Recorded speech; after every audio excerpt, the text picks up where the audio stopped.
Il est tout pour toi. Mon âme est... Chers amis, bonjour. Joie nouvelle de se retrouver sur les ondes de la 100.3. Nous sommes le 26 avril 2021 et nous sommes dans notre réflexion. Après avoir vu, je vous rappelle donc un petit peu ce que c'est que la distinction qu'il y a entre Bible et parole de Dieu. On a fait la distinction ensuite pour essayer de comprendre qu'il n'y a pas d'adoration de la Vierge Marie chez nous les catholiques, pour comprendre ce que c'est que la dévotion mariale. On a vu que l'adoration est un acte qui est réservé à Dieu seul, et que dans l'Église catholique, on adore uniquement le Père, le Fils et l'Esprit Saint. On peut ajouter aussi chez nous les catholiques le fait que nous adorons aussi le Saint-Sacrement. Alors forcément, ça va énerver les personnes qui refusent d'appeler Marie Mère de Dieu, puisque certaines personnes pensent que Marie ne mérite pas le titre de Mère de Dieu, parce qu'elle a donné uniquement une nature humaine à Jésus. Or, ces gens-là sont des gens qui vont lutter contre le concile d'Éphèse en 431, je crois, quelque chose comme ça, où déjà, l'Église a annoncé que Marie est Théotokos, Mère de Dieu. Et la raison, elle est simple. Je crois que, honnêtement parlant, si on veut comprendre, c'est que lorsque tu accouches une personne, Marie a accouché tout Jésus. Et la personne de Jésus-Christ que Marie a mis au monde, cette personne de Jésus-Christ, il y a une seule personne en Jésus, il n'y a pas deux personnes. Il n'y a pas une personne divine et une personne humaine. Il y a une seule personne. Et Marie a mis au monde une personne. Comme chacun d'entre nous sommes une personne parce que nous avons été accouchés un jour. Et cette personne humaine que Marie a accouchée est en même temps Dieu. Il est vrai Dieu et vrai homme. C'est le Verbe qui s'est fait chair. Et celui qui s'est fait chair, celui qui est devenu une personne humaine, c'est celui qui a la nature divine et la nature humaine. Donc Marie est bien mère de Jésus-Christ qui est aussi Dieu. C'est pas Marie qui donne la divinité à Jésus. Mais Marie accouche un enfant qui est Dieu. Voilà ce que dit l'Église d'une manière claire. Et c'est pour ça qu'on trouve ça aussi dans Luc chapitre 1, je crois, verset 42 ou 43. Quand Élisabeth, à l'Annonciation, indique « Comment se fait-il que la mère de mon Seigneur vienne jusqu'à moi ?» Et quand elle parle de la mère du Seigneur, forcément, on voit de qui elle parle. Alors, et de même, l'Eucharistie pour nous, Jésus-Christ célèbre la scène et dit « Ceci est mon corps ». Donc c'est son corps. Et si c'est son corps, c'est que c'est bien lui. Et c'est pour ça que nous adorons l'Eucharistie. Il y a une adoration de l'Eucharistie dans l'Église catholique. Et c'est pour ça que de temps en temps, vous avez dû voir, à la télévision ou ailleurs, ou dans des reportages, un autel de l'Église catholique sur lequel on va déposer des bougies et dans lequel il y aura ce qu'on appelle un ostensoir. L'ostensoir, c'est cet objet, souvent doré, magnifique et beau, parce que c'est Dieu que l'on met dedans. Et donc on prend une hostie consacrée qui est Jésus-Christ lui-même. Hein, le prêtre, lorsque tu viens prendre la communion, dit le corps du Christ. Il dit pas un bout de pain, il dit pas un sandwich, il dit pas un croque-monsieur. Il dit le corps du Christ. Et tu réponds Amen, parce que tu crois que c'est réellement le corps du Christ. Et donc une fois que la messe est finie, toutes ces hosties consacrées, on met ça dans un tabernacle, hein, la boîte qui se trouve dans l'église où il y a la lumière rouge. Et ce tabernacle-là, c'est là où se trouve la présence réelle du Christ. Et nous avons des grandes hosties dans ce tabernacle que l'on sort de temps en temps et que l'on expose à la vue des fidèles qui veulent venir pour vivre cette adoration du Saint-Sacrement. L'adoration dans l'Église catholique est réservée au Père, au Fils et au Saint-Esprit, à la très sainte Trinité. Et nous avons aussi donc l'Eucharistie qui pour nous est Dieu, c'est Jésus. Hein, ceux qui ont du mal à comprendre, eh bien, allez faire un tour sur Google et cherchez les miracles eucharistiques. Et parmi les miracles eucharistiques, lisez tous ceux qui vous intéressent, moi je vous recommande celui de l'Anciano. Voilà. Donc, on a vu que l'adoration est réservée au Père, au Fils, au Saint-Esprit et au Saint-Sacrement. Il n'y a pas d'adoration de Paul, il n'y a pas d'adoration de Pierre, il n'y a pas d'adoration de Marie, il n'y a pas d'adoration de statue. Alors, il faut être encore plus bête pour adorer une statue, parce que tu adores un morceau de plâtre ou un morceau de bois. Et essayez de comprendre que nous ne sommes pas des idiots, des imbéciles qui adorons un bout de bois ou un bout de plâtre. Respectez-nous quand même un petit peu, merci. Alors maintenant, qu'est-ce que c'est alors que ce culte marial ? Puisque nous avons quand même une relation bizarre avec Marie et avec les saints, qui n'est pas un culte d'adoration qui est réservé à Dieu seul, qu'est-ce que c'est que ce culte des saints ? Ce que nous appelons dans l'Église catholique le culte du lit. Et je crois que si nous voulons comprendre ce que c'est que ce culte du lit, bien revenons aux Saintes Écritures en revenant à ce que c'est que l'intercession. Et la prière de Marie, Paul, Pierre, Jacques, c'est une prière d'intercession. Je vous rappelle que dans la litanie des saints, on dit « Saint Jean, priez pour nous ». On ne dit pas Saint Jean, sauve-nous. On ne dit pas Saint Jean, sanctifie-nous. On dit Saint Jean, prie pour nous. Sainte Marie, Mère de Dieu, priez pour nous. Et l'Église a toujours voulu que justement les saints et les saintes soient des gens que nous prions. Et quand on les prie pas pour leur demander de devenir des saints et des saintes. Hein, on les prie pour qu'ils nous aident à pouvoir intercéder pour nous auprès de Dieu. Et l'intercession est quelque chose de très important dans les Saintes Écritures. Prenons premier exemple que j'ai pris pour vous, moi c'est Genèse chapitre 18. Alors je ne sais pas s'il y a une prière d'intercession avant, hein, vous pourrez relire, hein, vous voir, mais en tout cas dans Genèse chapitre 18, alors la première partie c'est du verset 1 au verset 15, c'est l'apparition de Dieu au chêne de Mambré.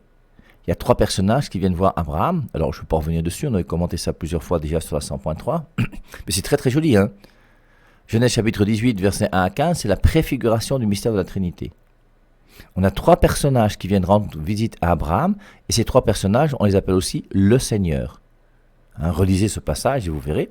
Et ensuite, donc, on a Abraham qui va rester avec un des personnages, et 2 autres personnages vont partir dans la ville de Sodome.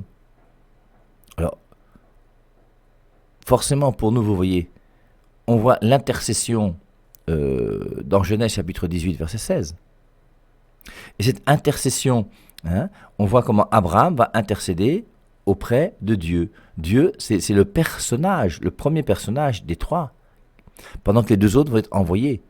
Et les 2 autres qui sont envoyés, pour nous, ça va nous faire comprendre, c'est le Fils et l'Esprit Saint qui sont envoyés sur la terre. Alors que le Père, lui, hein, il est à l'origine de tout. Et alors, dans Genèse chapitre 18, verset 16, les hommes se levèrent et se dirigèrent du côté de Sodome. Alors ces 3 hommes qu'on appelle le Seigneur, hein, les hommes, ils sont 3, se levèrent et se dirigèrent du côté de Sodome. Abraham marchait avec eux pour les reconduire. Yahvé dit alors, ils sont 3, et maintenant c'est Yahvé qui parle. Yahvé dit alors, je ne peux pas cacher à Abraham ce que je vais faire. Abraham en effet va devenir une nation grande et puissante, c'est en lui que seront bénies toutes les nations de la terre. Je l'ai choisi pour qu'il ordonne à ses fils et à sa descendance après lui de suivre le chemin de Yahvé en pratiquant la justice et le droit. Ainsi, Yahvé réalisera pour Abraham ce qu'il lui a promis. C'est bien Dieu qui parle à Abraham, alors on vous appelle les hommes. Hein. Alors Yahvé dit, comme il est grand le cri qui s'élève contre Sodome et Gomorrhe, comme leur péché est grave, je vais descendre et voir si vraiment ils ont fait tout ce qui remonte jusqu'à moi et qui crie contre eux. S'il n'en est pas ainsi, je le saurai bien. Les hommes partirent de là et se dirigèrent vers Sodome. Mais Yahvé se tenait encore debout devant Abraham. Abraham vint à lui. Et on verra, si vous lisez Genèse chapitre 19, que les 2 autres personnes, qu'on va appeler des anges même, vont aller dans la ville de Sodome pour voir ce qui se passe, pendant que Yahvé va rester avec Abraham. Les hommes partirent de là et se dirigèrent vers Sodome, mais Yahvé se tenait encore debout devant Abraham. Abraham vint à lui. Vraiment, vas-tu faire mourir le juste avec le méchant? Donc Abraham va intercéder pour Sodome et Gomorrhe, alors que les gens de Sodome et de Gomorrhe ne savent même pas qu'Abraham intercède pour eux.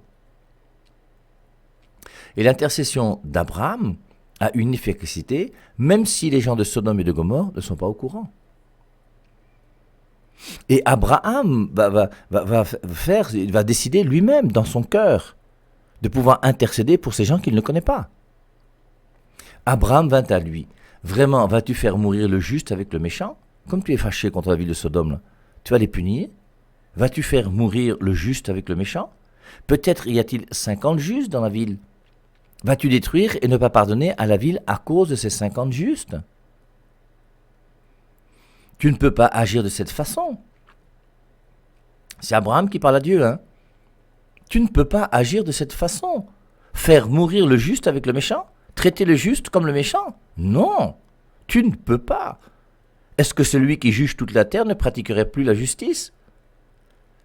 Et on voit cette intercession d'Abraham qui est très belle et qui a une influence sur le cœur de Dieu. Abraham reprit. Alors, tu ne peux pas agir de cette façon, faire mourir le juste avec le méchant, traiter le juste comme le méchant? Non, tu ne peux pas. Est-ce que celui qui juge toute la terre ne pratiquerait plus la justice? Verset 26, Yahvé dit, si je trouve 50 justes parmi les habitants de Sodome, je pardonnerai à toute la ville à cause d'eux. Abraham va continuer à intercéder. Abraham reprit. Quel audace ai-je eu de parler à mon Seigneur, moi qui ne suis que poussière et cendre. La Vierge Marie est poussière et cendre. Ce n'est qu'une petite créature, comme Paul, comme Pierre, mais qui peuvent intercéder aussi, comme Abraham a intercédé. Et toi-même, tu peux intercéder aussi, auprès de Sodome et de Gomorrhe, ou auprès de... On va dire que Sodome, c'est quoi? C'est voilà. Enfin, c'est entre nous, hein. Il avait dit, si je trouve 50 justes parmi les habitants de Sodome, je pardonnerai à toute la ville à cause d'eux. Abraham reprit, quel audace ai-je eu de parler à mon Seigneur, moi qui ne suis que poussière et cendre. Peut-être manquera-t-il 5 justes pour en avoir 50.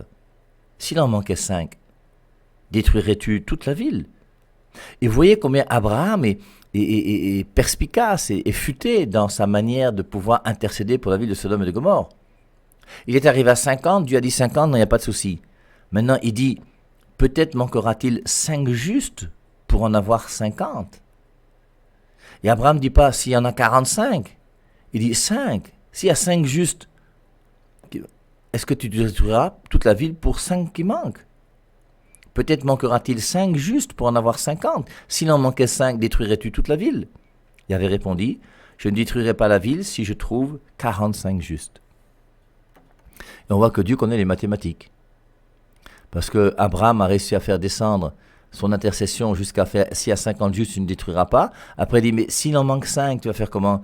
Et Dieu a bien calculé que 50 moins 5, ça fait 45. Hein? Je ne détruirai pas la ville si je trouve 45 justes. Abraham reprit, peut-être n'y en aura-t-il que 40.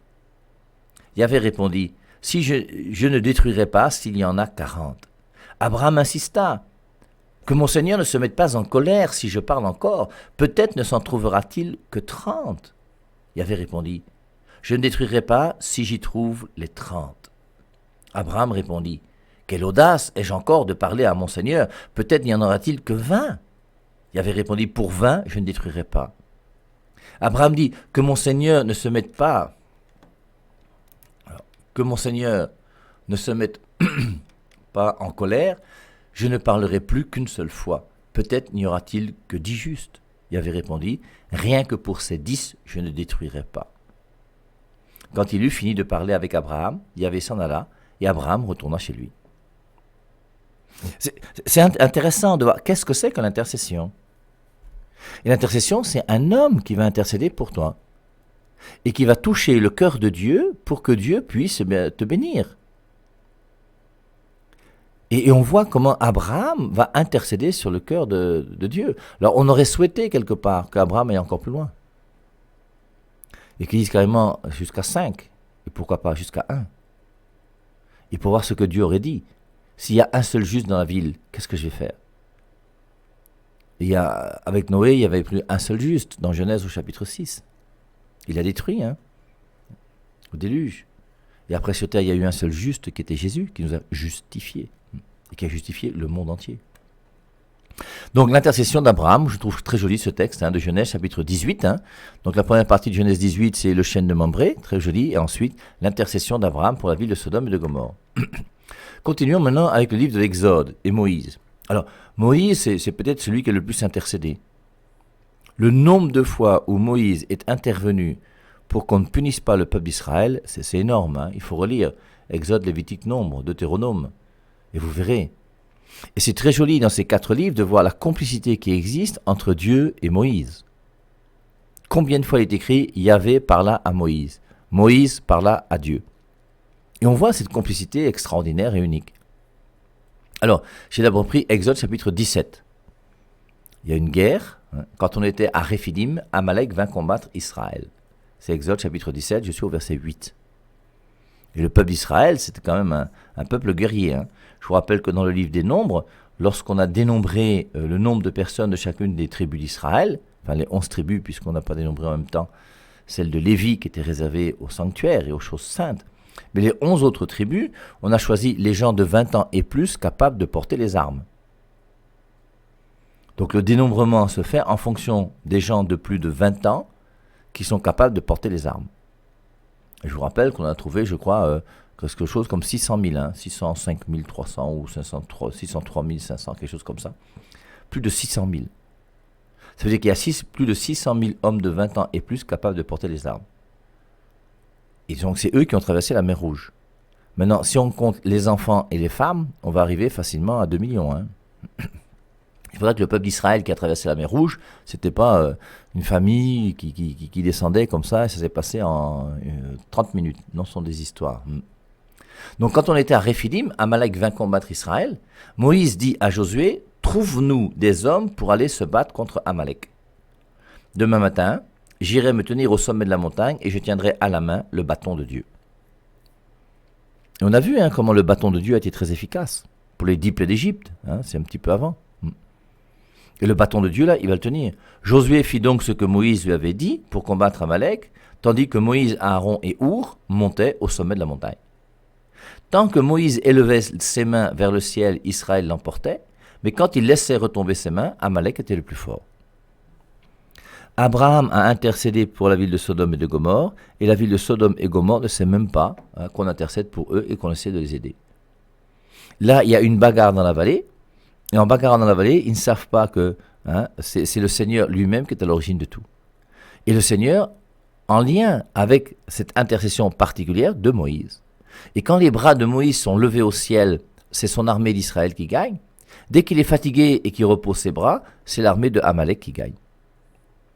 Josué fit donc ce que Moïse lui avait dit pour combattre Amalek, tandis que Moïse, Aaron et Our montaient au sommet de la montagne.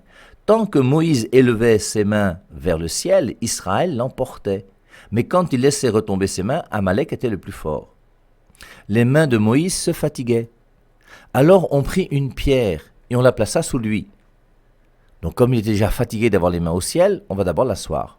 Et une fois qu'on l'a assis ensuite, Moïse s'assit dessus, pendant qu'Aaron et Our lui soutenaient les mains, l'un d'un côté, l'autre de l'autre.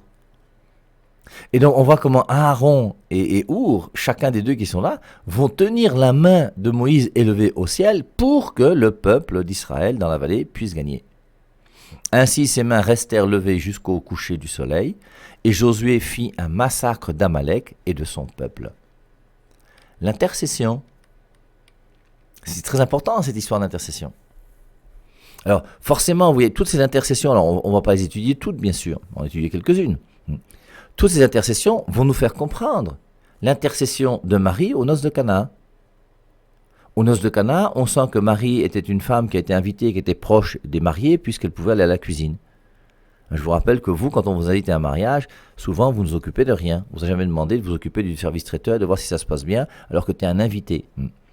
Et Marie est invitée bien sûr, mais proche de la famille, elle est attentive à ce qui se passe.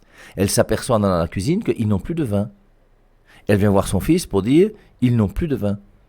Jésus-Christ répond « qu'y a-t-il entre toi et moi, femme, mon heure n'est pas encore venue ». Et nous pensons que Jésus-Christ n'a pas compris Marie et que Marie n'a pas compris Jésus. Ça, ce sont les gens tordus qui comprennent ça. Parce que Marie a bien compris Jésus et Jésus-Christ a bien compris Marie. La preuve, c'est que juste après cette discussion où Jésus-Christ dit « Femme, qu'y a-t-il entre toi et moi, mon heure n'est pas encore venue », elle va voir les serviteurs pour dire « Faites tout ce qu'il vous dira ». Vous ne le connaissez pas. Moi, je le connais, c'est mon fils. Et mon fils, là, faites tout ce qu'il vous dira. Et l'intercession de la Vierge Marie a été efficace. Les gens ne savaient pas. Et Marie peut intercéder pour toi, donner des grâces, même si tu n'es pas au courant. Comme les gens de Sodome et de Gomorrhe n'étaient pas au courant qu'Abraham intercédait pour eux. Comme dans la vallée, les gens ne savaient pas que c'était les mains de Moïse qui étaient au ciel qui faisaient qu'ils gagnaient. Et donc on a Marie qui va intercéder 600 litres d'eau en 600 litres de vin aux noces de Cana. Faites tout ce qu'il vous dira. Jésus-Christ dit, remplissez d'eau ces jarres. Tu es un invité que tu ne connais pas. Toi, tu es serviteur de la maison. Le gars est là. Bon, comme on connaît quand même Marie, et que les serviteurs connaissent Marie, et qu'elles disent, faites tout ce qu'il vous dira. On sent quand même que Marie, c'est une femme brave. Et ne pas lui obéir, c'est pénible parce qu'elle est gentille. Et donc, on sent que les serviteurs vont être disposés à écouter Jésus grâce à Marie. Mais tout ça, c'est pas à négliger, mes amis. C'est pas à négliger du tout dans notre vie. Comme je vous rappelle que lorsque Marie est partie voir sa cousine Élisabeth à l'Annonciation, l'Esprit Saint est entré dans la maison d'Élisabeth. Pourquoi ? Parce que Marie est venue. Et Marie a quand même un rôle important. Et ce sont les Saintes Écritures, hein. C'est pour ça qu'il faut quand même lire les Saintes Écritures d'une manière objective. Et donc, pour comprendre l'intercession de Marie, continuons avec l'intercession. Là, je suis dans Nombre au chapitre 11. Le verset 1, c'est toujours Moïse. Le peuple murmura méchamment aux oreilles de Yahvé. Yahvé l'entendit et se mit en colère. Le feu de Yahvé s'alluma contre le peuple et dévora les premières tentes du camp. Alors le peuple supplia Moïse. Moïse intercéda auprès de Yahvé et le feu s'éteignit. On donna à ce lieu le nom de Tabéra, car le feu de Yahvé s'y était allumé contre eux. L'intercession de Moïse. Et Moïse va influencer le cœur de Dieu. Comme les saints et les saintes qui sont au ciel peuvent intercéder pour nous sur cette terre. Autre passage aussi très intéressant, c'est le livre des Nombres, chapitre 12. On voit Myriam et Aaron, qui sont les frères et sœurs de Moïse. Myriam et Aaron qui vont médire sur Moïse. Et la malédiction de Myriam par rapport à Moïse va faire que Dieu va se fâcher. Lisons le livre des Nombres, chapitre 12, à partir du verset 1. Myriam et Aaron murmurèrent contre Moïse parce qu'il avait pris une femme couchite. Il avait en effet épousé une femme du pays de Couche. Est-ce que Yahvé, dirent-ils, ne parlerait que par Moïse? N'a-t-il pas aussi parlé par nous? Donc problème de tribalisme. Ils ne sont pas d'accord avec cette histoire de femme couchite. Myriam et Aaron commencèrent à murmurer contre Moïse parce qu'il avait pris une femme couchite. Et donc ils disent, est-ce que Yahvé, dirent-ils, ne parlerait que par Moïse? N'a-t-il pas aussi parlé par nous? Yahvé l'entendit. Or Moïse était un homme très humble. Il n'y avait pas plus humble que lui sur toute la terre. Soudain, Yahvé dit à Moïse, à Aaron et à Myriam, sortez du camp tous les trois et allez à la tente du rendez-vous. Ils sortirent donc tous les trois. Alors Yahvé descendit dans la colonne de nuée et se tint à l'entrée de la tente. Il appela à Aaron et Myriam, qui s'avancèrent tous les deux. Puis Yahvé leur dit, écoutez bien mes paroles. Yahvé parle d'une manière officielle. S'il y a parmi vous un prophète, je me manifeste à lui à travers des visions et je ne lui parle qu'en songe. Voilà ce que Dieu dit. S'il y a parmi vous un prophète, je me manifeste à lui à travers des visions et je ne lui parle qu'en songe. Il n'en va pas de même pour mon serviteur Moïse. Je lui ai confié toute ma maison et je lui parle face à face. C'est la claire vision et non pas des énigmes. Lui contemple l'image de Yahvé. Comment donc n'avez-vous pas craint de parler contre mon serviteur, contre Moïse? Alors, la question qu'on peut se poser, c'est nous-mêmes. Est-ce qu'aujourd'hui, nous ne craignons pas de parler contre les serviteurs de Dieu? Alors, pas les poutoucous, hein, pas les faux hommes de Dieu là, que vous admirez dans les quartiers qui sont nuls et ridicules, qui ne sont même pas hommes de Dieu. Mais quelle est votre manière de parler de l'évêque? Quelle est notre manière de parler du pape? Qu'est-ce que nous disons? Qu'est-ce que nous en pensons? Pour Moïse, il dit bien, c'est la claire vision, non pas des énigmes. Lui contemple l'image de Yahvé. Comment donc n'avez-vous pas craint de parler contre mon serviteur, contre Moïse? Je vous rappelle que David a eu l'occasion de tuer Saül, puisque Saül, le roi Saül, a cherché la mort de David plusieurs fois. Et 2 fois, David a eu l'occasion de tuer Saül, mais David n'a pas tué Saül. Il a dit pourquoi? Parce que c'est loin de Dieu. Il a été choisi par Dieu. Et je ne peux pas tuer quelqu'un qui est loin de Dieu. La colère de Yahvé s'enflamma contre eux et il se retira. Donc Dieu se met en colère contre Moïse et Aaron. Lorsque la nuée se retira d'au-dessus de la tente, Myriam avait la lèpre. Donc Dieu a puni Myriam et s'est retrouvée lépreuse. Sa peau était blanche comme la neige. Aaron se tourna vers Myriam, elle était lépreuse. Alors Aaron dit à Moïse, lui qui parlait mal de Moïse tout à l'heure, alors Aaron dit à Moïse, je t'en supplie mon Seigneur, ne nous fais pas payer ce péché, cette folie qui nous a pris. Ah, il commence à comprendre maintenant. Et les folies d'Aaron, il y en a plusieurs. Hein. On a vu l'autre jour, Exode chapitre 32, c'est lui qui a fait un veau d'or et qui a organisé une fête pour Yahvé en disant hein, voici ton Dieu qui t'a fait sortir du pays d'Égypte. Aaron, de temps en temps, là, c'est bien de lui tirer les oreilles. Aaron dit à Moïse, je t'en supplie, mon Seigneur, ne nous fais pas payer ce péché, cette folie qui nous a pris. Qu'elle ne soit pas comme l'avorton dont le corps est à moitié ravagé à peine sorti du sein de sa mère. Alors Moïse supplia Yahvé. Voilà l'intercession. Et quand Moïse supplia Yahvé, je t'en supplie, arrête, guéris-la. Et Moïse demande à Dieu de guérir. On peut demander à Marie de demander de guérir. Et Marie peut demander à Dieu, guéris mon fils. Je ne fais que respecter ce qui est écrit une fois de plus. Hein. Alors Moïse supplia Yahvé, je t'en supplie, arrête, guéris-la. C'est très joli comme texte. Hein. Je t'en supplie, arrête. Il dit à Dieu, arrête, arrête. Guéris-la. Mais Yahvé répondait à Moïse, si son père lui crachait au visage, elle devrait se cacher de honte durant 7 jours. Qu'elle soit donc exclue du camp pour 7 jours, après quoi elle reviendra. Alors, Moïse va guérir Myriam, mais tout en la punissant quand même. Parce que la punition a quelque chose d'éducatif. Et donc, Myriam fut donc exclue du camp durant 7 jours, et le peuple ne partit que lorsque Myriam fut revenue. Intercession de Moïse. On a vu l'intercession d'Abraham, l'intercession de Moïse. Alors, il y a beaucoup de textes. Hein. Moi, je vous invite à essayer de parcourir dans les Saintes Écritures. Lorsque vous lisez, par exemple, un chapitre ou un, essayez de trouver les passages où il y a une intercession. Non. Nombre 14-20. Yahvé répondit, « Comme tu l'as demandé, je pardonne. » Comme tu l'as demandé, je pardonne. Dieu va pardonner parce que Moïse a intercédé. Dieu peut pardonner parce que la Vierge Marie intercède.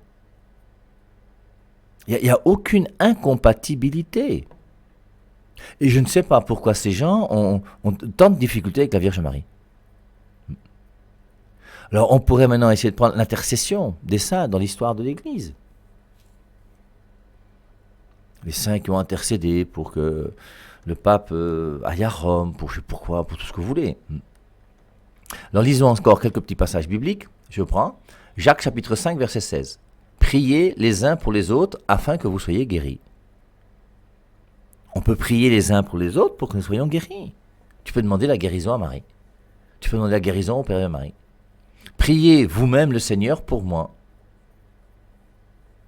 C'est Actes chapitre 8 verset 24. Et la prière que nous faisons les uns pour les autres est la chose, je crois, la plus importante que nous pouvons faire sur la terre. La chose la plus importante qu'on peut faire en premier lieu, c'est quoi? Accepter de comprendre que nos souffrances, unies à celles de Jésus-Christ au mystère de la croix, sont source de salut pour le monde entier. C'est le mystère de la co-rédemption. Colossiens 1, 24. Je me réjouis des souffrances que j'endure pour vous et j'achève en ma chair ce qui manque aux souffrances du Christ pour son corps qui est l'Église. Et donc, il y a une manière pour nous de coopérer directement avec l'œuvre de Dieu en offrant nos souffrances unies à celles de Jésus-Christ. Et maintenant, la deuxième chose à faire, c'est prier les uns pour les autres.